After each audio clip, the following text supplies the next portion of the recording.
Oprah Winfrey. Who would have guessed that this woman, famous for handing out cars on her talk show, is being cancelled by the entire world? And why, you may ask? Well, Oprah made a career-ending mistake when herself and Dwayne Johnson broke the one rule of being a billionaire. Don't ask poor people for their money. A few weeks ago, Oprah and The Rock announced that they would be starting a relief fund for the victims of the Maui wildfires. The People's Fund of Maui was given a solid $10 million to get off the ground. $10 million donated by Oprah and Dwayne combined. So why is it just Oprah that's getting so much hate? Well, it's because she has a net worth of roughly $2.8 billion. That is billion with a B. The world is collectively furious at Oprah for having the audacity to ask working class citizens for charity when most people can barely afford to put food on their tables. The Rock and Oprah donated $5 million each to give the fund a head start. Well, guess what? $5 million to Oprah is like $500 to us. Just chump change. Oprah has responded to the backlash online and is very confused as to where all this hate is coming from. Oprah has been known for a long time as being a pretty charitable woman. Who could forget Oprah's famous "you get a car, everyone gets a car" moment? The moment was historical on her series and it was parodied time and time again, and it still does to this day. However, what a lot of people don't know is that that wasn't really the case. It wasn't as simple as "here are your keys, have fun." Whenever someone gives out anything, especially on television, there's always a catch. For Oprah's audience, the catch was that if they actually wanted to drive away in their brand new car, they would have to pay over $7,000 first in taxes. While Oprah's studio would of course cover like the sales tax and the registration for each car, the audience members were given a choice to either pay the $7,000 and take the car or simply take the cash instead. The infamous moment on the show featured 11 real teachers who were, according to Oprah, in desperate need of a new car. They, along with the audience, received keys in a box on camera that Oprah claimed to be for their new cars. Everything has a catch though, even now. For someone who's known for being charitable and generous, the word free clearly means something else to Oprah. Now, the world is understandably frustrated. Imagine someone with a physical gold bar around their neck asking you for spare change on the street. Hey, what's that thing around your neck? It's shiny, it makes me feel bad about myself. Use that. Oprah has always been a little bit twisted. Let's not forget just what her show really is. Oprah used to bring the most vulnerable people that she could find onto the show to share their stories. While some were just actors, gurus, or people sharing positive tragedies, there were also just so many people who would just cry on her show. And let's not forget the other careers that this woman is responsible for creating, especially programs with some of her friends. Oprah is not just responsible for many hopes and dreams being squashed live on air, she's actually also the creator of a couple of talk show celebrities, namely health expert Dr. Oz, and of course the so-called life coach, Dr. Phil. Before Dr. Phil had his own show, Oprah actually asked him and his courtroom consulting firm to help with a trial. Before meeting Oprah, Phil apparently had zero interest in being a television personality, but Oprah made him see the light, so to speak. According to Phil, she helped him understand the power of these shows and what they were truly made for. For Phil, he brings people onto his show who are struggling with personal issues that just so happen to be good for TV. Remember the Catch Me Outside girl? Dr. Phil made her rich and famous. Good job, buddy. But it's not just Phil that's had some controversial moments. Her other protege, Dr. Oz, has had some pretty rough moments as well. His show is centered around medicine and health, which is never controversial, right? Bringing so-called experts on every week. My mother absolutely loved this guy, and she will not stop hammering in his tactics. Oprah was partnered with both of these people, meaning that whatever their shows made, she got a little bit of something for her trouble. Now, she doesn't like to advertise how much she actually made from these programs, but considering how many episodes there have been and how long the programs have run for, it's probably a lot. Like, think about all of the money that this woman has made off of the tragedies of others. This situation with Maui is just another one of the many so-called foundations and charities that she's behind. Now, while some have been extremely beneficial to the world, especially the Oprah Winfrey Leadership Academy for Girls in South Africa, others are just clear cash grabs and bragging right makers like this one. If Oprah really wanted to make a difference and truly help the people of Maui, she would have donated $10 million by herself and gotten Dwayne to match it or something. But let's not forget about the other person involved in the situation, Dwayne Johnson, aka The Rock. He's one of the busiest and most bankable men in Hollywood. This man has appeared in everything, and he even turned himself into a superhero when he played Black Adam. His power and influence knows no bounds. Now, of these two, we understand why Dwayne would feel that this is an important cause, because he has family on the island and spent a ton of time in Maui growing up. Now, Oprah is just Oprah. She actually purchased a property in Maui not long before the fires broke out. Many believe that the only reason that she even cares about the situation is because she owns land there. If she was still living in the States, she would have continued to live her life without a care in the world. The proof that they believe Maui is home is comparing their efforts to that of Dolly Parton, who organized a foundation to assist people in Tennessee after a wildfire destroyed thousands of homes. I've actually stayed in Gatlinburg, where she's from, many times. It is a beautiful town, but from what I understand, the resort that I used to stay at with my family has practically been burned down to the ground. Dolly did an incredible job and continues to do humanitarian work across the US and around the world to this day. However, when Oprah asked people to do it, it just felt weird.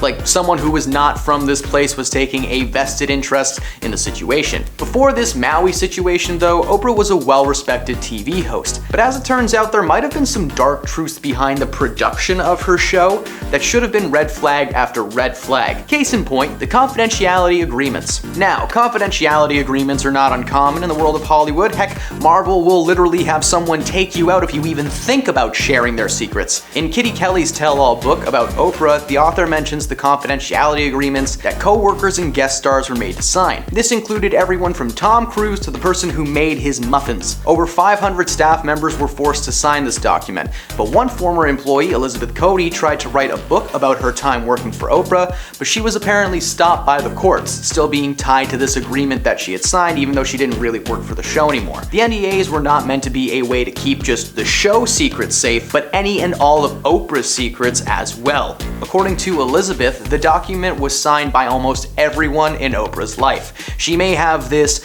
brand of sweetness and kindness, but apparently that's just not how she is. Elizabeth felt that she was in Oprah's pocket, so to speak, after she signed the paperwork. In 2010, a lawsuit was filed against Oprah and her company. Unicus Performance Training claimed that they were fired for violating the terms of her agreement, specifically involving advertisement with her name or the website of the show. But it's not only the former staff that are made to keep silent. Oprah's own family has spoken out about her past behavior since the news of this scandal broke a few weeks ago. On air, Oprah is portrayed as this wholesome, sweet lady, but according to her stepmother, there is an unknown side to Oprah hidden from fans for years. According to Barbara, Oprah is one of the most controlling people you will ever meet. She claims that Oprah would not allow them to stay at her house when they tried to visit, forcing her own parents to stay in hotels with money out of their pockets. Barbara also said that Oprah was quick to anger, especially when it came to her staff, with several people being fired left and right over the years for the littlest things. But that's not all. Despite being a billionaire, Barbara actually lets Oprah stay at her home when she visits, which is something that Oprah apparently just hates. The first time she ever stayed over, Oprah allegedly complained that her bed sheets were not 1,000 threads and that her bath towels weren't big enough. That last one's a little excusable, okay? If you ever used a giant bath towel, I'm never going back. This woman has billions of dollars to do literally anything she wants, and what she wants is to make her family feel like a burden. It turns out that her wild child behavior though started a long time ago, well before she was a TV host,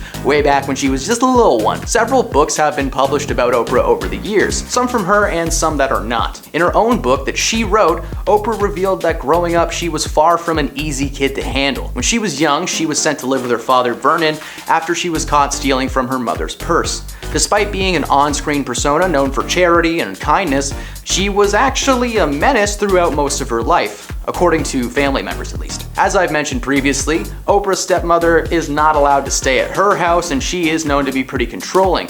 She admitted to doing some pretty troubling things at a very young age, including staging an amnesia bout where she broke several things in her mother's house and then called the police. According to Oprah's mother, she was uncontrollable, ungrateful, and after robbing her, maybe a little bit crazy. As the situation continues, more and more is surely going to come out of the situation with Oprah. While the current news is that that the fund is active, she is inactive and refuses to discuss the backlash with anyone. She recently made a television appearance giving one of her most honest interviews of all time, discussing things like her use of Ozempic, obesity in general, and the shame that surrounds weight loss supplements. That's nice, but where's the money talk? People loved Oprah up until a few weeks ago, and now she won't even comment on the hate that she's receiving. Number 10, she knew already. While all of the controversy surrounding Russell has come to light this year, it seems that Katy Perry may have known exactly who Russell was very early on in their relationship. An interview with Vogue magazine from 2013 has been making rounds online. During the interview, Katy reflects on her brief marriage to Russell, claiming that she felt responsible for the dissolution of their union until she found out the real truth. When they first met, Russell wanted to find an equal, but once he got that equal, he could no longer handle the equalness. She went on to say that he became very controlling as time went on, and while at first she felt responsible for the split, she discovered the truth eventually. The truth was something that she, quote, can't necessarily disclose because she keeps it locked in a safe for a rainy day. It sounds like Katy not only knew of the misconduct back in 2013, but she actively kept that information to herself. Had she just come forward, this entire situation could have been addressed a long time ago, but the victims were only willing to share their experiences after being hounded by reporters. Whether she planned on revealing the information at a later date or not, she denied the people that Russell hurt a chance to speak up as soon as possible. Number 9, tried to have a baby. Katy admitted that while she was married to Russell Brand, that the topic of starting a family was a regular conversation. For Katy, it was pretty simple. She did not want to start a family with someone who she was pretty confident would use that family as an excuse to control her, but Russell is, a wholesome family man who's just ready to settle down, right? Katy admitted during an interview with Marie Claire that she was scared of Russell trying to make her a stay-at-home mom. When these two were a couple, Russell had some popularity in films and TV, but Katy Perry was, Katy Perry. She kissed a girl and she liked it. She was hot and cold and she blew up like a firework. Make 'em go, I'm sorry, I gotta get that out of my system. I just got a little carried away sometimes. As the relationship went on, the conversation stayed the same. Not ready till she knows he's gonna be a good dad and let her do her thing. Well, that was certainly not the case, and Katy believes that her unwillingness to bear a child is one of the main causes of Russell's decision. Whether that's true or not, Katy clearly made the smartest decision of her life when she said no to this man. Clearly a word that he was used to hearing, but he's known to ignore it. Oh, that guy sucks. Number 8, she was almost a victim. The allegations being brought against Russell claim that he is known for being aggressive, handsy, and just an overall nightmare of a human being. It's not even close to the right word, but it's the only one I can use. The general consensus is that this man is not good at first impressions. Most of the accounts being brought forward claim Russell to have been a tyrant since the moment they've met, with each allegation worse than the last. Katy's first interaction with Brand was filming a scene for the 2009 comedy Get Him to the Greek, a spin-off of Forgetting Sarah Marshall, featuring his character Aldous Snow, the musician, and Jonah Hill as like a record label employee. Katy made a cameo appearance in a scene that was ultimately cut from the final project, and the scene saw Katy and Russell's characters just locking lips during the opening montage of his downfall. Katy told Glamour back in 2010 that at the time she was stoked to film the scene, but it was their second meeting that really should have been Katy's first warning sign. They rediscovered each other when Russell took the stage at the MTV Video Music Awards in 2009. Katy flung a bottle at him and he caught it,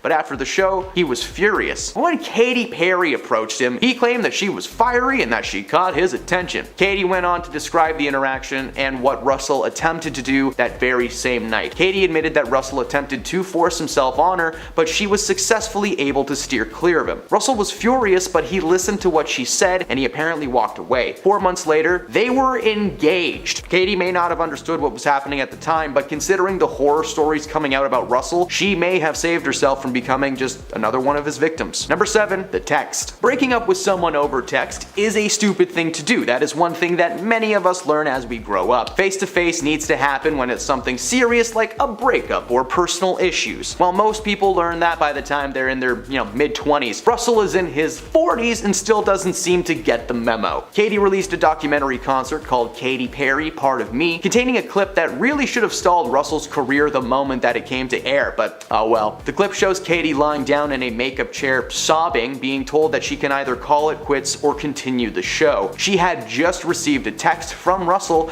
essentially asking her for a divorce. After a moment she stands and she's good to go, but during an interview in 2013 with Vogue, Katie told the outlet that she could not divulge the specific message that was sent. But to put it into perspective, she had not heard from him for 2 years following the cryptic text. We have to wonder what words he used and why he decided that a text was the best way to deliver this news. It literally makes no sense at all. Just none at all. Russell sucks. Number 6. Marriage went cold quick. Marriages do not have an exact timeline. Some last for 50 years, some for 50 days. For Katie and Russell, their marriage was cut short after only 14 months together. As previously mentioned, Russell was really the one who decided to call it quits, basically out of the blue. In the years since the divorce, Katie just maintains that Russell was slowly losing interest in her as a partner.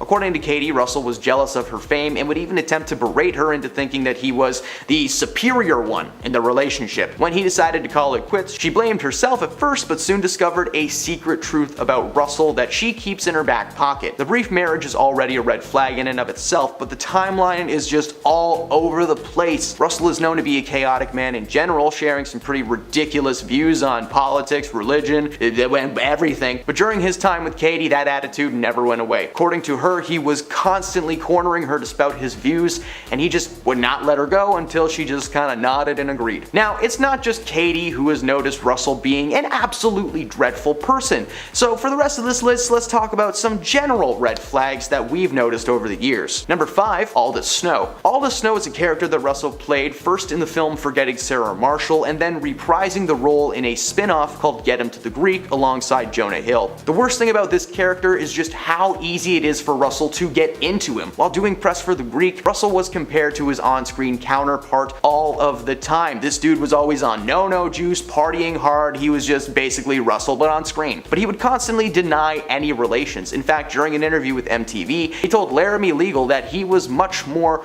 cool and mellow and slower and not as silly as some of you may think. We all know that's not true. Jonah Hill has gone on record saying that filming with Russell was super difficult. While they were both dedicated to the craft, Jonah just took the project a bit more seriously than Russell did. Aldous Snow was set to be a regular character on the big screen, but following the release of his film Arthur, Russell's acting career as a leading man was basically just gone. Number 4, he was banned by the King. The comedian turned actor may be best known for Aldous Snow, but for Aldous Snow, or maybe his musical chops with the real fake band Infant Sorrow, but what many may not know is just how much this dude hates the royal family. Who am I kidding? It's obvious, just look at him! He took to YouTube to express his opinions and declared that it was ridiculous to have a queen and having to be forced to call her things like Your Majesty. What's with Russell? He's such a jerk. He dug his hole even deeper when in his book Revelation, he criticized the queen for her German heritage, calling her a word that I'm not allowed to say online and don't Google it. Needless to say, this was a perfectly logical reason to ban Bran from entering the palace gates ever again in his life. He's actually one of the few celebrities in the entire world to receive this honor, so it really should have been the first big red flag when it came to this guy. Number 3, his rants. If there is one thing that Russell is well known for, it's his political and religious rants, which are usually pushed on people with, without their knowledge or permission. By that I mean you probably already paid good money to see this man live expecting a comedic performance, but you were instead met with some pretty messed up ideas about religion and just kind of the world in general. During one special on Netflix, Russell compared himself to Jesus a few times and gave several long-winded examples that I don't really want to repeat because, this man has some truly dark beliefs. If you're curious what they are, just wait a year or two for the crime documentary to come out. Russell Brand, a special brand of evil. Man, that's a good title. I'm smart. Number 2, stand-up. His rants are not just limited to the paying stage. This man is known around the world as a fairly mid-comedian. Now, nowadays he's probably known as the creepy guy from Bedtime Stories, but if you've had the misfortune of popping into an open mic or maybe even onto the streets of England, there's a good chance that you've been forced to listen to Russell Brand's stand-up. His comedy is crude, he veers into rants and statements more often than telling jokes, and at the end of the day, people feel like they just witnessed an underwhelming TED Talk about Lord knows what. Now, I've personally only seen like 1 or 2 of this dude's stand-up specials, and I can say with confidence, he is not okay. He's really not. Number 1, and at number 1, Channel 4, BBC. BBC Channel 4 News has been a staple in the world of British television for years, and by staple, I mean it's responsible for some of the worst celebrity interviews you've ever watched, but we've talked about that in a different list. Channel 4 is on this list because they have all of the secrets just wrapped up into a little bow. Not only did the outlet literally help launch this dude's career, but they have recently been at the forefront of the media storm thanks to a little documentary centered around Russell that clearly outs him as a vile and disgusting man. He has treated so many people so terribly over the years, with justice finally being served and the proof clearly being in the pudding.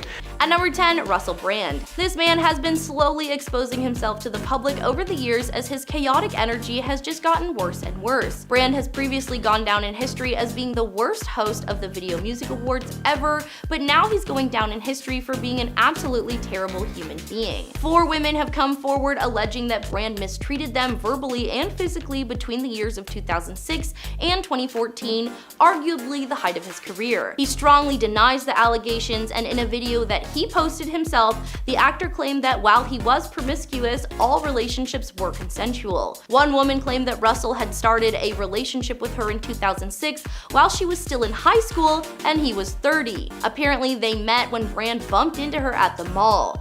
According to the woman, the relationship was meant to be anonymous, with Russell asking her to straight up lie to her parents. He even wrote her a script to keep things smooth. Another woman alleged similar behavior in 2007, but added that he had a massive temper, becoming physical with her a few times. Several more women have spoken about their situations with Brand, all of which were eerily similar and showed that he is a pattern of mistreatment. At number 9, Jonah Hill. Unfortunately, it would appear that the once funny man turned Oscar nominee is really a jerk. Recently, a news article broke of his ex-girlfriend, Sarah Bradley, revealing evidence that Hill was emotionally damaging towards her during their relationship. The couple first got together in 2021, meeting on the beach as she was a surf instructor. According to a series of texts between Sarah and Jonah, it's obvious that he is manipulative. He told Sarah to remove any photos of her in a bathing suit, which was a lot of them due to her being a surf instructor. When she did that, he told her it was a good start, but she didn't seem to get his point. He then told her, "It's not my place to teach you. I've made my boundaries clear. You refuse to let go of some of them, and you've made that clear, and I hope it makes you happy." People felt that his boundaries were closer to ridiculous demands, and in another screenshot, Hill explained his conditions for maintaining their relationship, including stating that he didn't want Sarah surfing with men, aka her job. He wrote a massive list of boundaries and rules that were just clearly him trying to control everything Sarah did. At number 8, Oprah Winfrey. Who would have guessed that the woman once famous for handing out cars on her talk show is being canceled by the world? Why? Well, Oprah made a career-ending mistake when herself and Dwayne Johnson broke the one rule of being a billionaire: don't ask poor people for money. Last week, Winfrey and The Rock announced that they would be starting a relief fund for the victims of Maui wildfires. The People's Fund of Maui was given a solid $10 million to get off the ground, $10 million donated by Winfrey and Johnson combined. So why is it just Oprah getting so much hate online? Well, it's because she has a net worth of roughly $2.8 billion, billion with a B. The internet is collectively furious at Oprah for having the audacity to ask working class citizens for charity when most people can barely afford to put food on their table. The Rock and Oprah donated $5 million each to give the fund a head start, except $5 million to Oprah is like $500 to us. Oprah ended up addressing all the hate online, telling the Daily Mail that she was disappointed in the reaction from the world rather than focus on the good things and the people of Maui. The world was mad that she asked them to give a nickel. Oprah has yet to confirm if she will be donating any more to the fund, but so far it's not looking very promising. At number 7, Drew Barrymore. The actress and now talk show host made headlines last week when she announced when her very popular show, The Drew Barrymore Show, would return to air despite there being a massive writer's strike in Hollywood at the moment that a majority of celebs have shown their support towards. The Charlie's Angels star claimed that the move was not intended to make light of the current situation, but rather as a way to create a safe environment to discuss the difficult topics. She posted a video to Instagram apologizing for all the pain the decision had clearly caused people. The writers who worked on her show before the strike were literally standing outside of CBS studios with picket signs. The internet called her a number of different insults and asked that she be fired from the show altogether. Well, apparently Drew heard everyone's cries and decided to keep the show off air for now. While she made the right move in the end, it may be too little too late. At number 6, Danny Masterson. The actor, best known for his role on the sitcom That 70s Show, has been convicted on serious charges of misconduct. 3 women came forward detailing a time when Masterson aggressively took advantage of them. 3 separate incidents took place between 2001 and 2003, but a verdict was not reached until just this year. The first round of investigations actually took place while he was still on That 70s Show, but at the time there wasn't enough physical evidence to take things very far.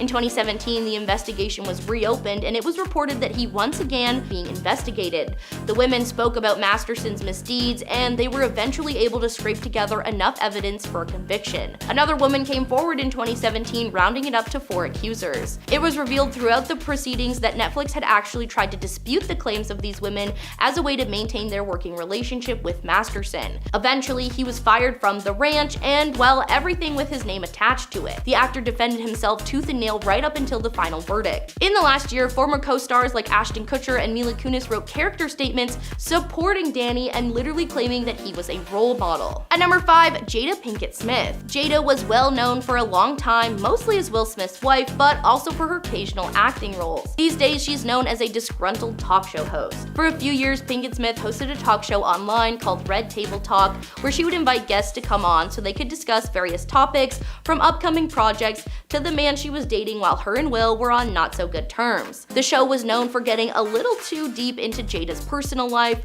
often making the viewers and her guests very uncomfortable, revealing details that nobody asked for. The company she worked for eventually decided to shut down their streaming, and her show would suffer. The show may have also been canceled due in part to her husband smacking Chris Rock in the face. At number 4, Colleen Ballinger. Former YouTuber and current demon, Colleen Ballinger has recently been outed as having inappropriate relationships with her young fans. Luckily, nothing went as far as becoming physical, but her involvement in various group chats with fans half her age was extremely inappropriate. Ballinger was best known for her character Miranda Sings, who became so popular on YouTube that she received her own Netflix series. If you haven't seen that, too late, it's been removed now.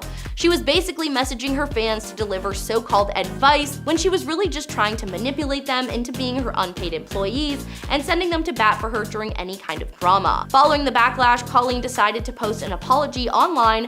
The only thing was, she did it while playing a ukulele. In response to the cringiest apology of all time, her former fans decided to cancel her for good by reminding the world of a number of inappropriate bits, sketches, and jokes she probably shouldn't have done and certainly should not have been available to children to watch. At number 3, Katy Perry. Recently, Katy Perry took to social media to announce that she wants to quit being a judge on American Idol after 6 years over a fear that she's being made to look like a bad guy by the producers. For those who don't know, Perry had an interesting reaction to a contestant revealing she was a mother of 3 and being much older than she looked. In response, Perry stood up out of her chair and almost laid on the judge's table. The contestant, Sarah Beth, then sarcastically said that if Katy laid on the table, she would die, and Katy responded with, "Honey, you've been laying on the table too much," in reference to her having multiple kids at a young age. At first, everyone laughed and this all seemed in good fun, but following her audition, Sarah announced she would be going back to California to be with her family, claiming she just wasn't cut out for show business. She later took to TikTok to call Perry out for the joke,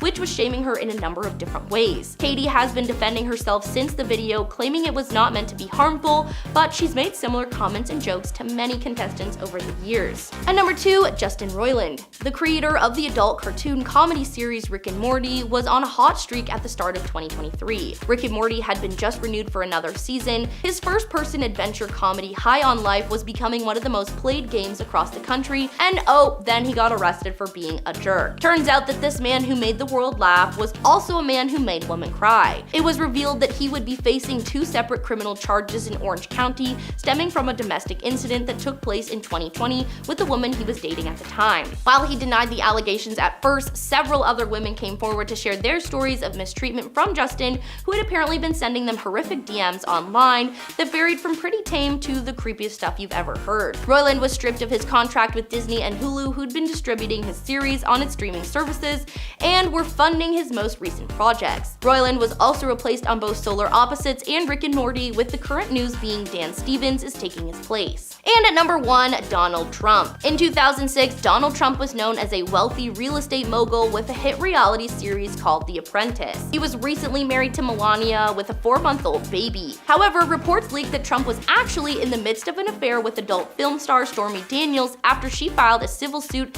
claiming the contract he made her sign to keep quiet was invalid. Daniels claimed that herself and Trump shared an intimate relationship for roughly a year during his marriage to Melania. These aren't the first allegations of an affair, as Trump has been back and forth in the media since the 70s, being accused by 26 women of mistreatment or misconduct. While these rumors have never held any merit at first, the truth was finally set free. After being the most chaotic president in recent history, it was announced in March that Trump was arrested on 34 separate violations of a New York law against falsifying business documents to conceal another crime. Over the years, he was essentially taking company money and using it to pay off anyone who may have been a threat to him, both personally and politically. Number 10. Demi Lovato. Demi Lovato was once a young actress working on the Disney Channel, being on the show Sunny with a Chance and featuring in the film Camp Rock alongside Joe Jonas. Following her time on Sunny with a Chance and the Camp Rock series, Demi shifted her focus towards her music career, but things quickly started going downhill. While on camera she seemed sweet and innocent, but behind the scenes she was becoming deeply engulfed in the world of substances and violence. Unfortunately, she suffered several breakdowns over the years, having to be hospitalized several times, culminating in an overdose a few years back. And despite almost passing away, she continued her partying lifestyle, and so far as we know, she still does to this day. Number 9. Ben Affleck. These days, Ben is known for being himself in movies and playing the role to a T, something that he was also known for at the beginning of his career. But there was a brief moment in between A and B when Ben was not doing okay. The Good Will Hunting star was a good guy in the eyes of the media, he loved his brother, he loved Matt Damon, but it turns out that behind the scenes, he also loved no juice. It was after his time on the set of Good Will Hunting that he decided to take hold of his issues. Initially, he just wanted to quit altogether, but in 2001, he attended a rehabilitation program. This was when it was revealed that Ben had a hidden problem. He spent years going in and out of rehab, however, he has received nothing but support from his fans and the Hollywood community. These days, you can catch him on the big screen or snuggling up to his rekindled flame, Jennifer Lopez. Number 8. Ellen DeGeneres. Ellen had one of the most viewed talk shows of all time until she was canceled earlier this year. Despite appearing to be a bright and cheery host on screen, behind the scenes, she was in charge of an extremely toxic work environment. Eventually, an article was released containing testimonies from several former employees, naming Ellen directly as one of the main antagonists. Ellen canceled herself by denying every single thing that she was being accused of, and instead of acknowledging her faults and missteps, she issued a half-hearted apology and was forced to cancel both herself and her show amid the controversy. Number 7. Bradley Cooper. The star of the Hangover trilogy was actually able to pull a lot of his character's life from his own experiences. While Bradley may be well known for his acting chops, he is not known for being too much of a party man, and it turns out it's because he put all of that in the past. Bradley made an appearance on the podcast Smartless, featuring Sean Hayes from Will and Grace, Jason Bateman from Ozark, and Will Arnett from Arrested Development. He got real with the gang as he was actually very close with Will Arnett for many years, claiming he was the one who encouraged and helped him to get sober. According to Bradley, when he first moved to Los Angeles, it felt like being thrown back into high school. Initially moving here for a role in the TV series Elias, he was eventually fired from the show. Being out of work while also dealing with an injury to his Achilles tendon, Bradley fell deep into no snow and juice that took over his every waking moment. The turnaround came in 2004 when he was having dinner with Will Arnett, who at the time was well known for mean humor as a stand-up. Will asked how Bradley felt about a dinner that they had a few nights prior with some folks that he had never met before. Believing the night went incredibly well, Will revealed that Bradley was actually incredibly rude. He was ignorant and he dropped a few swear words that I'm not allowed to say online. This was the moment that he realized he was not funny, he was just being a jerk. Bradley began attending meetings and righting his wrongs, and by the time he was in the Hangover series, he had been sober for years. When the story was first revealed, fans were thrilled to learn of his journey and how much he had overcame, being someone who was exposed, but it only made us like him more.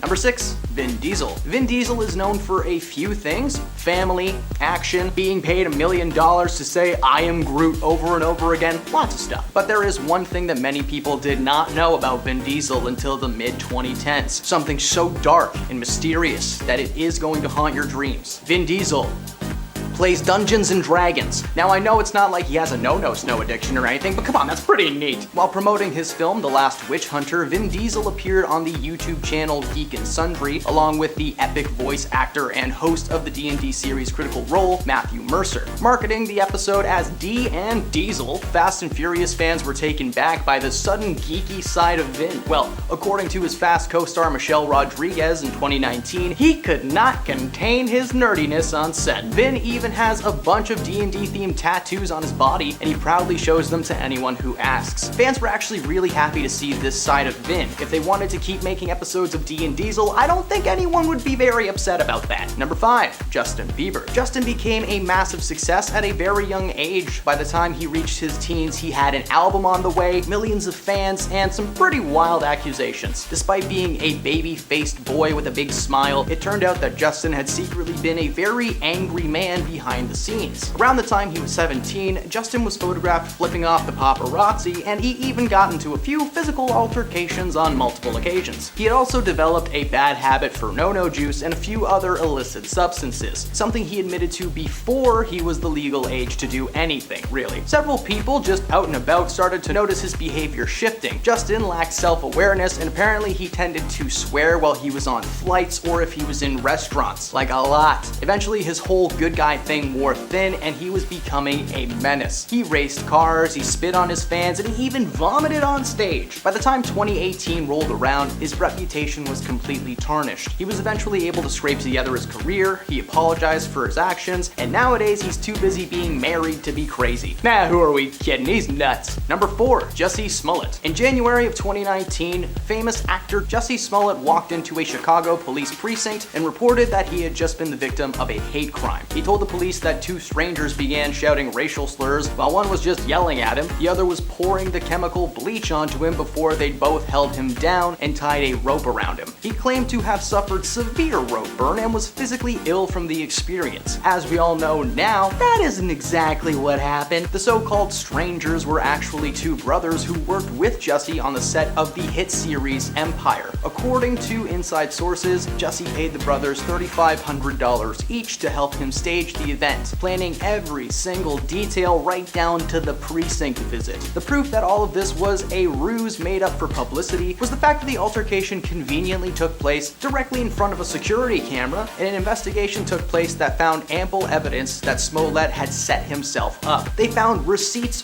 for the ropes used during the altercation left in the assailant's home. Way to hide the evidence, boys. There was also security footage taken from the store where the brothers can be seen trying on and purchasing ski masks, gloves, and red hats, and I would pay anything to see that footage. It would be so fun. At the end of the day, Jussie was forced to serve 150 days in prison and pay the Chicago Police Department over $300,000 for wasting their time and resources. By the way, before you all get mad about how I'm pronouncing his name, I just want to remind you that he faked a hate crime, so maybe focus on that. Number 3, Tiger Woods. Tiger's secret life made headlines in 2009 when the news broke that he wasn't just some pro on the golf course, he was a cheater too. It turns out that the same year his son Charlie was born, that he was having several affairs, including a full-on relationship with a woman named Rachel. Before the news broke, he was the most familiest of mans around. Tiger was photographed with his wife Ellen Nordegren on numerous occasions, and the couple could not have been happier. He was a golf pro, slowly making his way to the top. He had a loving wife at home and a growing family. But it wasn't enough. This dude needed to be sneaky and make problems for himself. His secret life was revealed after one of his many lovers leaked a series of texts proving the affair. Several more women came forward, and soon enough, Tiger was running away from Ellen as she chased him with his favorite 9-iron. Tiger was forced to reveal his secret to the world, bringing shame on his career as a golfer and just a human being in general. Number 2,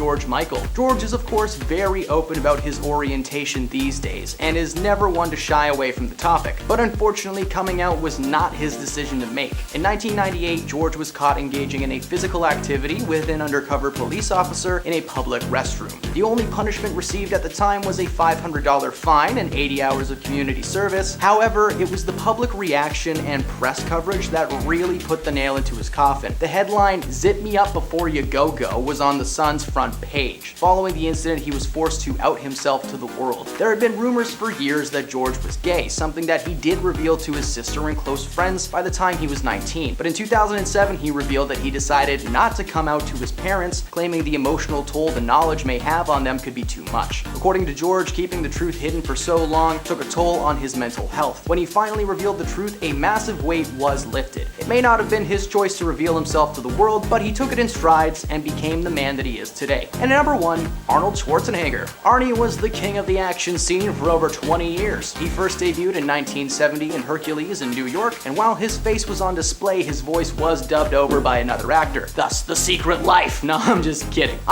That's not the secret. It's actually his secret family that landed him on this list. As some may know, Arnold partook in a little affair with one of his housekeepers, Mildred Baina, while still married to his wife, Maria Shriver. Arnie and Maria have 4 children together, and they were not stoked to find out that they had a secret brother. Arnold was well aware that his son existed. Joseph is the youngest of his children. Born in 1997, well into his film career, Arnold was forced to hide his son and his lover. The last thing he wanted was for the world to surround his son and make growing up a nightmare. In fact, it took Arnold 7 years before he realized that Joseph was actually his. Mildred decided to keep the pregnancy a secret and continued to work for Arnold, but eventually it was obvious that Joseph was his. According to Arnold, he just noticed that Joseph was starting to look more and more like himself, and eventually everybody spoke, and Arnold knew that Joseph was his. For a few years, he decided it would be safe to conceal the truth and take care of the family under the table. But when Joseph was in the 8th grade, someone close to the family leaked the information regarding both the affair and the existence of the unnamed secret son. Arnold was forced to come out and take the heat for the affair. While Joe and Arnie are close now, it took a long time to get to that place. Of course, his main family was shocked and a little bit upset that their dad had a whole other family that he didn't tell them about, but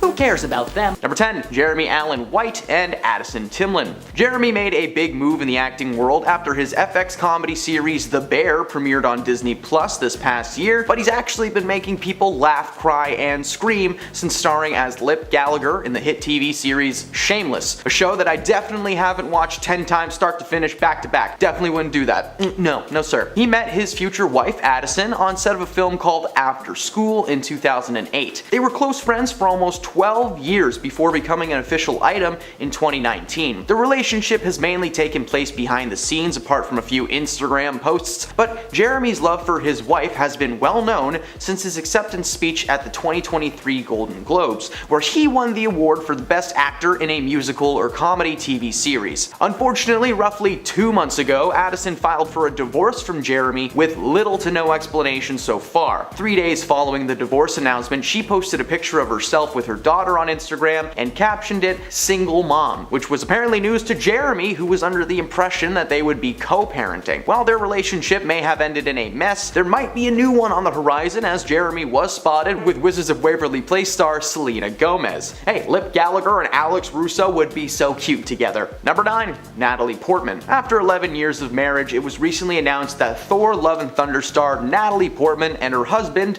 Benjamin Millipede, will be separating following a very public and messy affair on Ben's part. Ben, who I assume is named after a kid's cartoon, was spotted with a 25-year-old climate activist. While Portman was mad, she initially did try to work things out with Ben in an attempt to save their marriage, but the affair put a massive strain on their relationship. The couple had met on set of the 2009 drama Black Swan, with Ben acting as a scriptwriter for the project. While the affair had shaken up their relationship, when asked about the issues by Us Weekly, he said that he shared her pain and that he was sending her a new script. I don't know, while they may still be working together professionally, emotionally speaking, they have definitely checked out. Number 8, Drake Bell and Janet von Schmeling. Drake was a small screen sweetheart in the early 2000s, starring in several Nickelodeon shows and movies like Drake and Josh, The Amanda Bynes Show, and of course the live-action Fairly Odd Parents. He was on track to be a megastar in the world of Hollywood, but unfortunately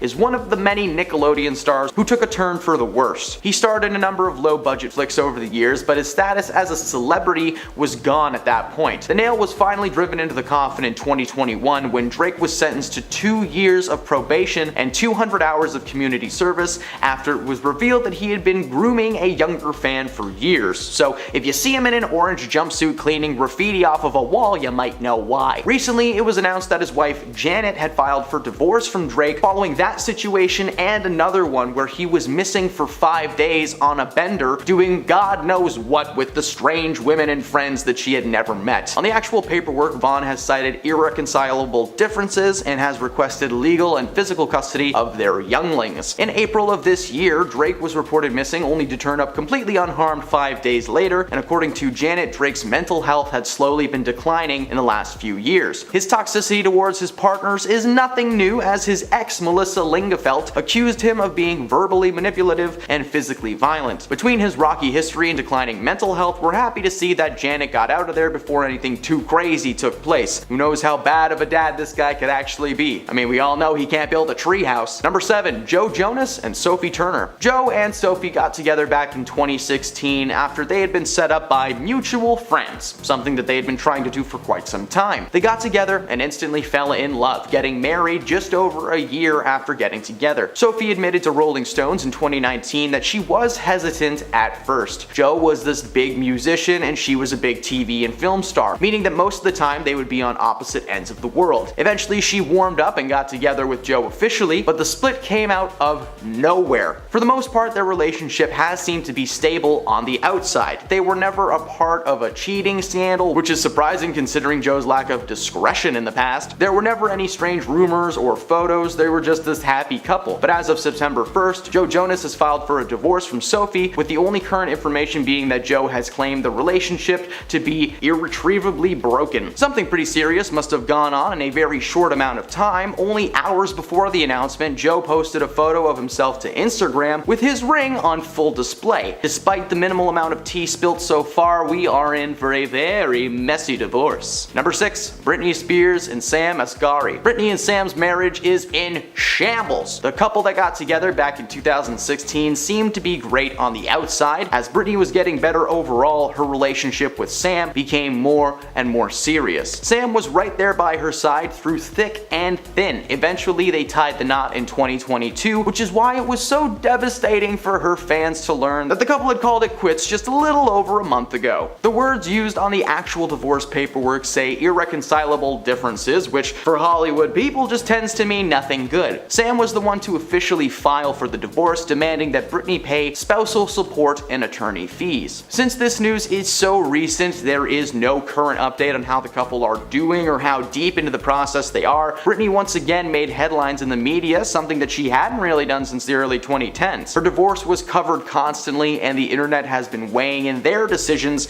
ever since. Number 5, Ariana Grande and Ethan Slater. So bear with me here for a moment, because Ariana is actually the cause of this divorce, so strap in. The pop star and Broadway giant are set to star in a film adaptation of the Broadway hit Wicked, following the story of the Wicked Witch before the events of The Wizard of Oz. Ariana plays Glinda the Good, and Slater is Bach, the main love interest of the Wicked Witch. It's ironic that Ariana is the good witch though, as she appears to have stolen another woman's man. Ethan was married to a woman named Lily J since 2018, and the pair even welcomed their first child into the world in 2022. Apparently, Ariana and Ethan fell in love on set and started dating behind the scenes. However, on-set insiders shared the information to Slater's wife, who was furious, and while the couple have agreed to raise their child as co-parents, Ethan officially filed for a divorce in July of this year. Number 4, Billy Porter and Adam Smith. Billy and Adam have been together for 6 years before recently announcing their amicable divorce. The American Horror Story star and his husband Adam met after being introduced by a mutual friend in 2009. They briefly dated but ultimately split before getting back together in 2015 2018 and tying the knot a year later. Over the past few years, they have been one of Hollywood's favorite couples, regularly being spotted at award ceremonies and fancy events, just happily holding each other. It's so cute, it makes me want to vomit. Unfortunately, their relationship seems to have slowly fizzled out as they announced they would be filing for a divorce. The decision came from a conversation that they had and a decision that they made mutually, claiming they will remain friends for the rest of their lives. However, the online rumors and backlash suggest that something a little bit darker has taken place behind the scenes. They've asked everyone to give them some privacy, so why don't we skip some bad jokes and not get into the rumors and just move on to the next entry. Number 3, Shanine Doherty and Kurt Israenko. This past April, the alumni of Charmed filed for a divorce from her husband Kurt after 11 years of marriage. She was photographed in March without her wedding ring on display, causing many to assume that the divorce had been something planned for quite some time. As with most celebrities who file for divorce, the couple cited irreconcilable differences. Shanine claimed that the divorce was the last thing she wanted. Unfortunately, her hubby left her no options. While there was no real confirmation on what was happening behind the scenes, according to Shanine herself, Kurt's agent was intimately involved with their divorce. Neither Kurt nor his agent have spoken out about the rumors, probably because they're too busy getting down. Ooh. Number 2, Noel Gallagher and Sarah McDonald. The former Oasis frontman, now in his mid-50s, revealed that himself and his wife Sarah would be filing for a divorce after 12 years of marriage. According to Noel, the couple simply got bored with each other, something not uncommon for people in their 50s. Speaking with Ireland's Hot Press magazine, Sarah told the outlet that the split was because she was sick and tired of Noel's partying habits. Even at the age of 55, this guy is acting like he's 20 years old, coming home late and reeking of no-no juice. Noel denied the claims and said that it was because of 2020 and being stuck with her for months on end. Noel claimed that while he hated his time in isolation, it was a very revealing time in his life. He was able to work on songs that were unfinished, as well as create some new ones. Much like a ton of couples at that time, they were realizing that they just weren't good at sharing a space. Before, they were able to go out and about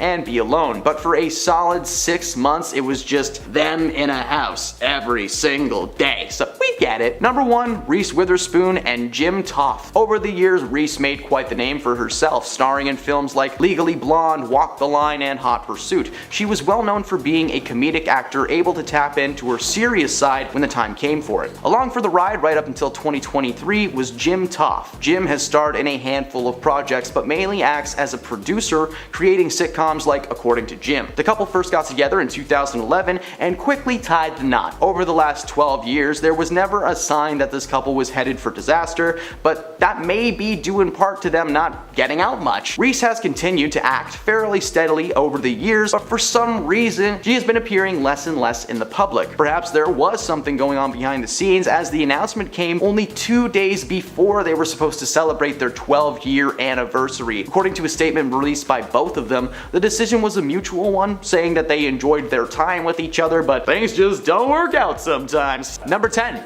Cardi B. Cardi is well known for her quick wit and wicked throwing arm, but of course the world loves her for her lyrical talents.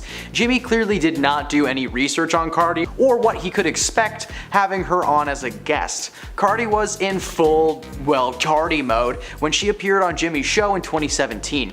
Jimmy welcomed her to the show, to which she replied with, "Thank you." Yeah, this left Jimmy speechless. As Cardi begins the interview, Jimmy just has this look of concern on his face. She speaks with a hard Bronx accent and is very animated in her expressions and movements. He clearly asks the questions that are written on his cue card rather than actually engaging with her. And when he does actually attempt to get on her level, which was just him mimicking her reactions, literally saying "brrr" is totally right. Jimmy just kind of went along with what she was saying. If you want to laugh, I suggest you watch the entire interview. It would take me a full 20 minutes just to go through the highlights. Number 9, Charles Barkley. Charades, the game that has destroyed thousands of relationships without a single word needing to be said. Jimmy loves to bring celebrities out on his show to play some strange games, but sometimes he likes to go with the classics. For this segment, the game was played by Ewan McGregor, Jeff Tweedy from the band Wilco, and Charles Barkley. Charles was on Jimmy's team and he suffered dearly for it. It turns out his skills as a charades detective are, well, non-existent. Jimmy attempts to get Charles to guess the title Teenage Mutant Ninja Turtles by performing elaborate kung fu moves and telling Charles that there were 4 words in the title. After 10 seconds of chops and kicks, Charles guesses confidently, "The Karate Kid." The buzzer sounds and the round is lost. This is when Jimmy literally yells at Charles Barkley in frustration, telling him that he was clearly a ninja and yelling, "I said 4 words!" Charles is stunned, sitting on the couch and trying to piece together how he's gonna break this man in half. When Charles stands to take his turn, he tells Jimmy that he is awful, getting the phrase "ice ice baby." He does everything that he can to relay it to Jimmy, but again, they fail. When Charles tells him the phrase, Jimmy screams in his face in confusion. Oh, who would have thought that it's difficult to guess something in charades? Seriously, I hate that game. Number 8, Rami Malek. Rami Malek is an incredible actor, being the star of the show Mr. Robot, as well as starring in several Hollywood hits like The Night at the Museum, and of course his Oscar-winning performance in Bohemian Rhapsody as the leader of Queen, Freddie Mercury. While making rounds to promote the film, he stopped by Jimmy Fallon's show for a little chit-chat. Initially, the interview is very pleasant, with Jimmy talking about how much he loved the movie and his performance in it. But then Jimmy pulls out the old Fallon charm and tells Rami that if he had access to his email or phone number, that he would have called him to tell him how good he was.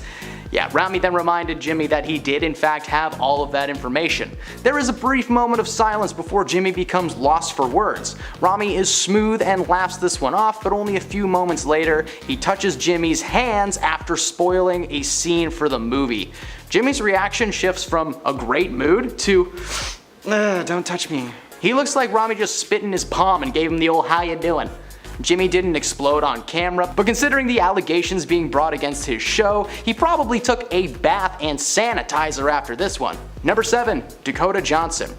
Jimmy has been the host of The Tonight Show since 2014. You would think in the almost 10 years that he's been on air that he would learn to let his guests speak. While doing promotions for the final entry in the 50 Shades franchise, she popped by The Tonight Show to chat with Jimmy Fallon. As the interview progresses, Dakota starts to tell Jimmy a story about her personal life that has nothing to do with the film. Throughout, he continues to interrupt her with little, "Oh, really? Wow, that's crazy." Eventually, she asks if she was allowed to speak, to which Jimmy said, "Yes, when you know what you are talking about, what are you saying?" He then abruptly moves on to his planned topics. The interview was short and filled with uncomfortable moments, but Dakota was a trooper and ignored this snub from Jimmy. Number 6, Martin Short and Steve Martin. Steve and Martin are comedy legends. Together they starred in live shows, films, and TV for over 30 years. Recently, they've had a little career resurgence thanks to the success of their show Only Girders in the Building. I'm not allowed to say the real title. It's available on Disney Plus now. While doing promotions for season 2 of the series, they stopped by Jimmy's show during the holidays. Instead of spreading Christmas cheer though, the interview became a roast of the 3 men. Steve and Martin were aiming most of their insults at Jimmy, telling him he had the easiest show to fall asleep to. One of the better roasts was Martin saying, "Jimmy, I love your career, it's like crypto. I don't understand it, but I admire it." Steve then chimed in, telling Jimmy that his beard looked like a face mask with a hole in the middle. Jimmy giggles throughout the entire thing, but instead of clapping back, he just moves on to the next question. Every time they try to have fun with Jimmy, he gives them nothing back. This isn't the most uncomfortable interview in the world for Steve or Martin, but for Jimmy, this was not a proud moment in the show's history. Number 5, Joaquin Phoenix. Joaquin is known for being a bit of an eccentric character in general, but when it comes to his interviews, he is either calm, cool, and collected, or just completely out of his mind. In 2018, he appeared on The Tonight Show in a very good mood and ready to just kind of exist with Jimmy for a bit. The interview gets off to a rocky start when Jimmy reminds Joaquin of his last time on the show. The two had been trying to kick habits at the same time, to which Joaquin said, "Yours was way worse than mine." And after a pause, Jimmy says, "Oh, no, not that one, a different one, I meant soda." Suggesting that maybe he was addicted to like no snow or something behind the scenes. But while people were scratching their heads, Joaquin began talking about video hypnosis, which is a technique used to stop inhaling the nasty tobacco. The conversation drifts to Jimmy thanking Joaquin for being on the show, and Joaquin attempts to say something nice but instead goes with, "Yeah, it is what it is," sips his coffee cup. The awkward laughing between these two is what made up a majority of the interview. That culminated in Jimmy telling Joaquin his name was too long to pronounce, and he replied by reminding Jimmy about the hundreds of people that he's met on the show and said, "Hey man, I believe in ya." Number 4, Pete Davidson. Pete made history as the youngest cast member on Saturday Night Live, but he's better known now as the guy who will steal your girl. In 2018, he made his late night debut sitting with the Batman star Robert Pattinson to discuss his engagement to Ariana Grande and his time on SNL. At one point, the conversation goes to Jimmy suggesting that the late night show stage may be the best place to get married. Davidson flipped the switch and asked, why so many people even cared about the situation. They weren't dating him, so there's no reason to be involved in the wedding. He then told Jimmy how weird it was that Donald Trump was being arrested for sleeping with people, meanwhile the media wanted to know where they were having their wedding. Throughout the interview, Davidson swears over and over again, causing Jimmy to just jokingly fire him from the show. Luckily, the awkward exchange was not a real ban of any kind, and Davidson returned every time he's dated someone new. 27 times in 5 years. I'm just kidding. It's 28. Number 3, Nicole Kidman. In 2016, Nicole Kidman popped by the old couch and desk set to talk about her upcoming film Lion. However, Jimmy had other ideas. From the moment that she enters the room, he laughs nervously. As the interview progresses, Jimmy shares that the pair had actually met before, to which Kidman said, "Oh, I remember." It turns out that Nicole had actually had a crush on Jimmy. 2 years prior to the interview, Nicole actually attempted to go on a date with him, having a mutual friend set them up. But the late night show host blew his chance. According to Nicole, she showed up at his house where he just didn't talk to her, and he played video games for an hour before she finally gave up and left. Jimmy claimed that he was unaware that this was an actual date, but judging by his actions, he probably thought it was a play date. His mom set up or something. Doesn't matter if you knew that or not, if Nicole Kidman knocks on your door, you pause the fortnight, man. The overall interview was fairly uncomfortable, but this was a moment that truly made us cringe. Number 2, Blake Shelton. Having someone look you in the eyes and sing to you is just so uncomfortable, especially on late night television. In 2017, Blake was on Jimmy's show to discuss his upcoming gig as the musical guest on Saturday Night Live. He kicks off the interview by heckling Blake over the cover of his 11th studio album, Texoma Shore. What started as lighthearted humor turned into full-on roasting before Blake tries to move things along. He was there to talk about SNL, but before Jimmy gets a chance to discuss the soundtrack that he's gonna play, he sings a broken version of one of Blake's songs just right to his face. He even gets the audience to clap along while he butchers the lyrics. The entire time, which is a full minute, Blake looks extremely uncomfortable, just shaking his head and waiting for Jimmy to stop. When he finally does, Jimmy moves to a different topic, but the singer is visibly annoyed with not just the lack of knowledge for his lyrics, but the fact that Jimmy was singing in a hard cowboy accent.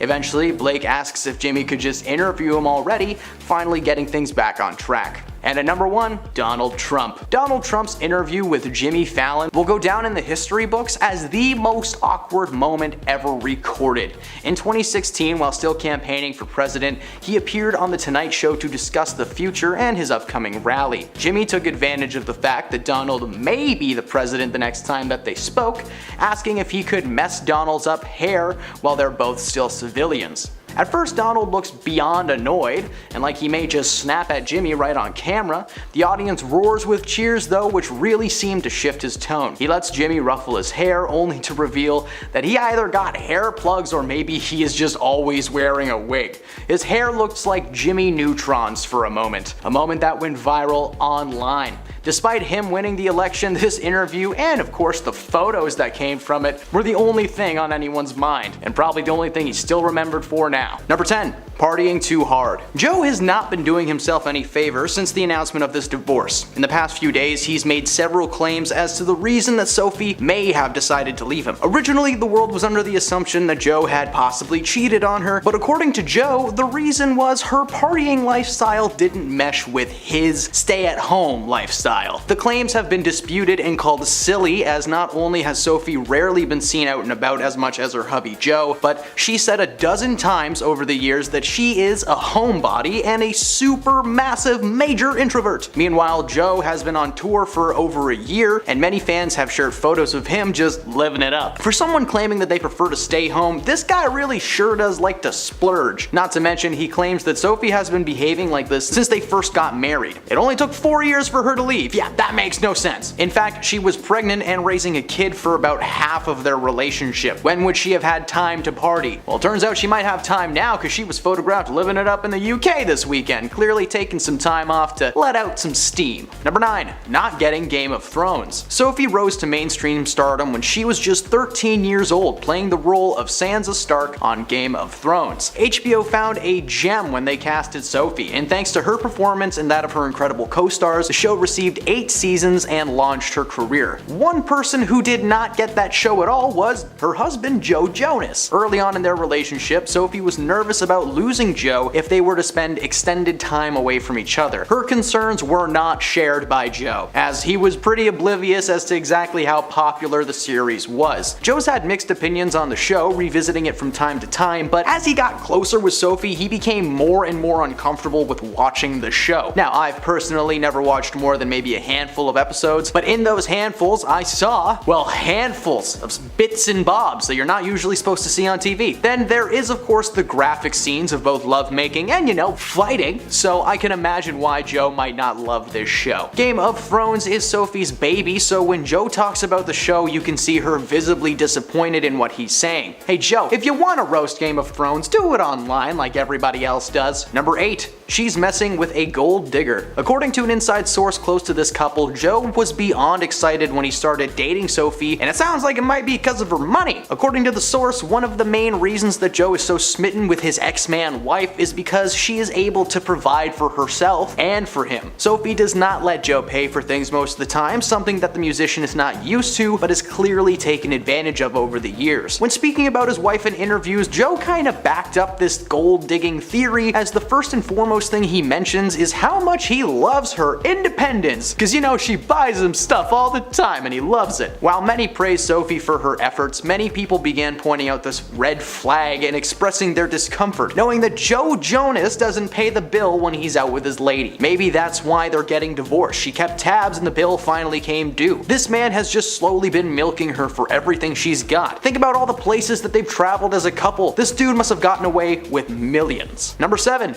Cheating on her. The current tea spilling across the internet is that Joe Jonas is entirely to blame for the situation happening between himself and Sophie. The initial reports that came from Joe and his PR team was that the relationship was irretrievably damaged. There were no specifics, but he was making it sound like something truly terrible had happened. Usually when someone shares something like this, it means a cheating scandal or something possibly worse. But Joe released a statement claiming that she was leaving him so she could party it up without him dragging her down. Fans and Sophie herself were quick to remind Joe that she doesn't flock to the club like he does, as previously mentioned. While she was partying in the UK this past week, it seems like it was just for celebratory reasons. It's now been confirmed that something most definitely happened in the realm of cheating. The exact details are unknown, but many speculate that the entanglement took place only a few months ago, as Joe was photographed without his wedding band for a short period of time, but only days before the divorce announcement, it had magically returned. Number 6. Hesitate. Joe wrote what is considered to be the sweetest love song of all time for Sophie Turner. While the song Hesitate is a slow jam that's worth your listening time, the actual lyrics had some people raising some pretty serious red flags. The highlights of the lyrics include kiss the tears right off your face, time heals if we work through it, and I promise we will figure this out. All of these sound like examples of Joe trying to say, hey, I'm sorry I've hurt you, but we can fix this together. What did he do? There were never any cheating scandals reported before the divorce was announced, but this song clearly sounds like him apologizing for some serious infidelity. Or did he just want to start a rumor himself? The lyrics have been broken down by superfans, not by me,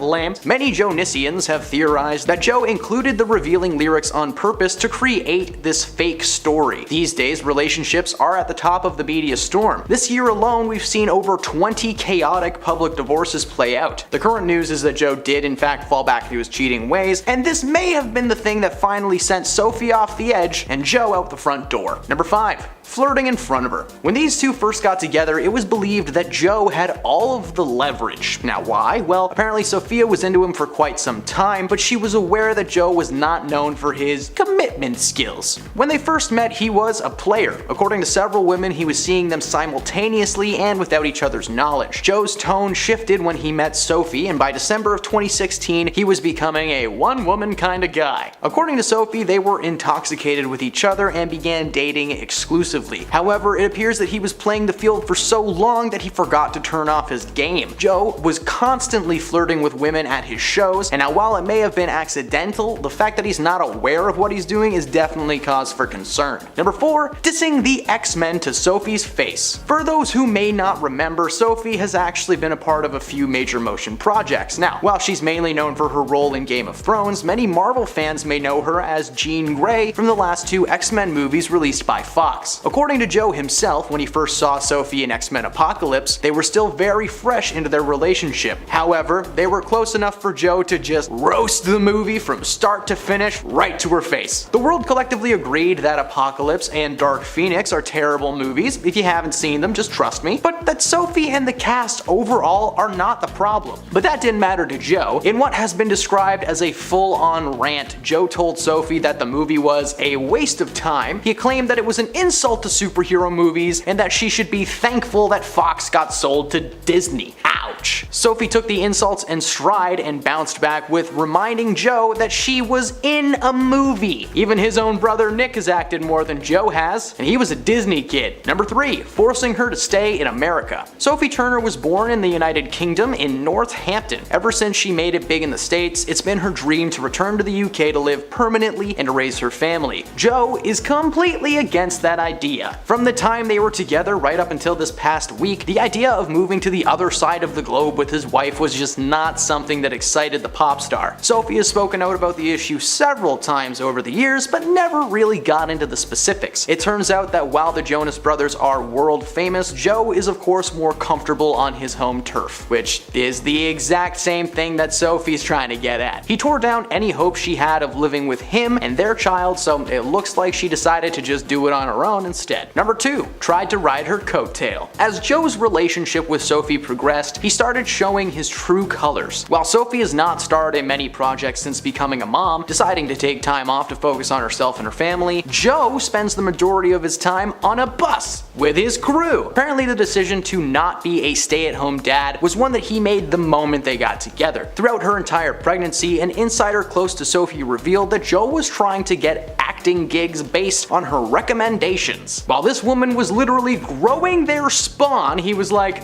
"So, can I be in the next X-Men movie?" Like, come on guy, you were on the Disney Channel. You telling me you can't walk into an office and just smile? How do you think Nick Jonas got a role in Jumanji? His acting skills? No. It feels like his decision to go on tour was an act of spite. One of the main things that Sophie was worried about from day one was a distance due to work, and look where they are now. And at number 1, they called off their marriage as a joke. Joe and Sophie tied the knot in Las Vegas after publicly claiming several times that they were in no rush to get married. Now, after telling the world that they'd be taking time off for themselves following the engagement, it was not less than a month later that they tied the knot and attended the Billboard Music Awards directly after getting their license. They went to a little wedding chapel in Las Vegas that's famous for its star weddings, like Britney Spears' marriage to her friend Jason Alexander that lasted about 2 days. What many people may not know is that only one day before the ceremony, Sophie and Joe got cold feet and actually broke up. While the idea came from a mutual place, Joe was apparently under the impression that this was a prank that she was trying to pull. Get him out to the desert and abandon him. Hilarious.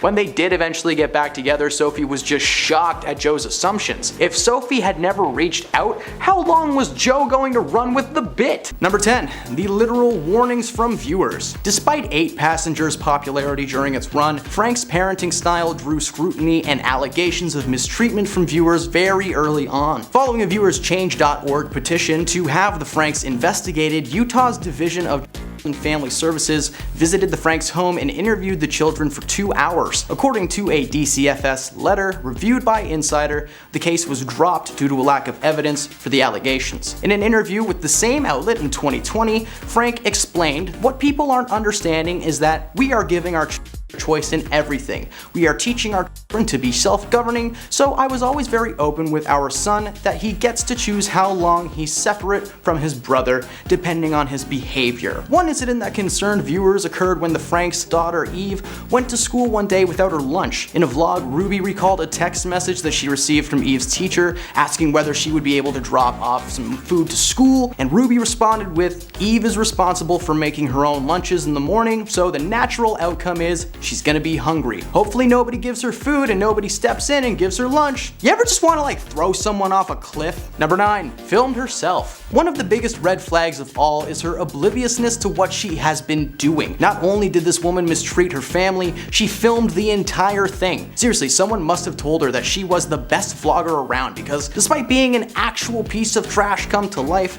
she continued to film every single terrible thing she ever did and shared it with the world. I'm not gonna get too deep into it because I can't talk about it. She has filmed herself making her cry, demanding that they apologize for little things, and literally calling them liars. Her eldest kids have even gone so far as to disown their mom, removing her as the legal guardian. According to the eldest, they have been trying to call their mom out for years, but their cries fell on deaf ears. Finally being vindicated and seeing justice play out. Number 8, her channel. Per Fox 13, Frank and her husband Kevin Frank are a Mormon couple and parents of 6 Cherie, Chad, Abby, Julie, Russell, and Eve. In 2015, the couple started the 8 Passengers channel on YouTube that documented the family's daily life. According to NPR, the most viewed clips from the channel showed the experiences growing up, such as them trying on clothes and being disciplined. At the height of its popularity, 8 Passengers had 2.5 million subscribers, only it was shut down this year. The main cause of the shutdown was the fact that those 2.5 million viewers were extremely concerned for the family and were noticing patterns of mistreatment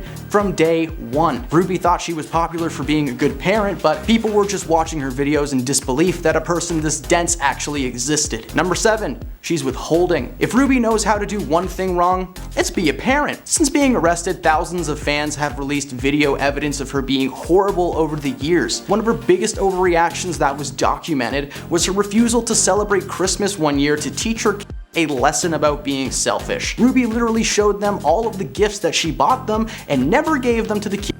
She also refused to bring her daughter lunch one day after accidentally leaving it at home, like I talked about earlier, literally keeping food from the mouth of the person you're supposed to feed. It's disgusting. This woman deserves all the hate she is receiving, and I hope she gets put away for a very, very long time. Number 6, neighbors warned CPS. In the aftermath of Frank and Hildebrandt's arrests, 2 unidentified neighbors of Ruby Frank in Springfield, Utah spoke to NBC News, revealing that some people in the neighborhood earlier contacted the Utah Division of Child and Family Services over concerns about the welfare of the kids. Frank's neighbors also alleged that she began spending more time away from her home after she got involved with the company Connections. An anonymous source told NBC News that Frank kicked her husband Kevin out of their house last year. People have reached out to lawyers representing Kevin Frank, but they did not immediately hear back, so it's unclear if Frank or Hildebrandt have retained attorneys to speak on their behalf at this very moment. Number 5, her advice is terrible. Despite being a famous family vlogger,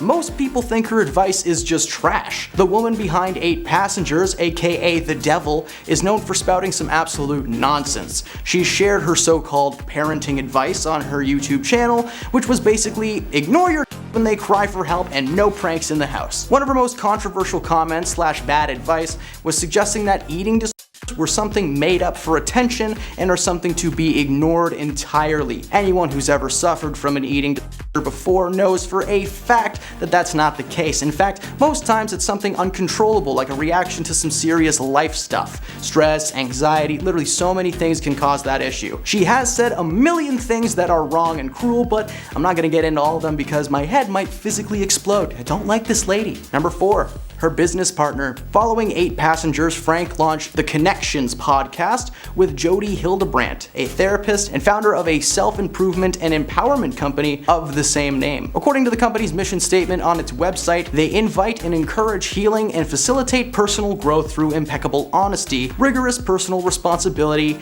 and humility. Okay. Per USA Today, viewers described both Frank and Hildebrandt's philosophy on parenting as extremely strict. In an April 2023 interview with the Into the Light podcast recorded before her mother's arrest, Cherie Frank explained that her family's involvement in the Connections company was a reason for her estranged relationship. She said that they joined Connections so that they could be growth-oriented. However, over time, according to her, Connections' teachings became more extreme and made her wonder if they were in accordance with her Christian beliefs. Her business partner is also involved in the arrest, as she is suspected to not only have knowledge of the mistreatment, but that she actively encouraged it. Number 3. Uncomfortable family. The proof that this woman was a literal monster comes from her interactions with her own family. Over the years, whether it's been online or in her own personal life, Ruby really likes to just document everything that happens for the cameras. Every time someone from her life is on camera, they just look immediately uncomfortable. They always seem to be taken off guard and in fear of what this woman might say next. In family portraits taken over the years, you can literally see Ruby with an iron grip on her as if she's going to pick them up and walk away the moment the photo is taken. Since the news of her arrest has come out, her eldest have come forward to confirm their mother's behavior over the years, claiming that family photos meant everyone make mom look good, or else. This woman is terrible, and I'm not going to try to be funny here because there's just no reason to be. She's terrible. That's it. She's terrible. Number 2, pranking. Ruby may be known for her strict parenting skills, but in May of this year, she posted a video with her son Chad titled "What We Haven't Told You." This video may have been the first red flag, and honestly should have been. In the video, Chad confessed that he was forced to sleep on a beanbag chair for 7 months in their basement as a punishment for tricking his little brother into thinking the family was going to Disneyland. This was something that had recently happened, as Chad mentions that he was just given his room back a few weeks prior to filming the video, and that video came out in May of this year. Chad told the story of the prank, and while it's cruel for sure, his mother's reaction is beyond extreme. According to Ruby, this was not the main reason she had forced him into the chair, claiming that he had been behind some extreme jokes on his younger siblings. But while they laughed this off initially, nobody thought this was funny, and thousands of comments were left claiming that this was just another form of neglect. Now, neglect is not the right word to use here, but I'm not allowed to say the real one on the internet. And at number 1, she's TikTok famous. TikTok is the reason that some truly terrible people have a massive following around the world. Ruby is one of those people. Over the years, to boost her views, Ruby has been posting TikToks with either edited footage from her YouTube channel or just straight up something that she made at home. While the videos have amassed millions of likes and views, it's not for the right reasons. The videos that are most popular see her giving either terrible parenting advice or showcasing just how horrible this woman really is. Her reaction to her behavior is truly something to behold. It seems like everything they do deserves just an overreaction. In one TikTok with over 11.3 million views, Ruby is scolding her youngest for not being excited about going to the movies, literally forcing her to smile and apologize. Several other TikToks showcase her reacting to her family and them having this face of just sheer terror. Every other day, she was tormenting the people she loved and treating them like dirt.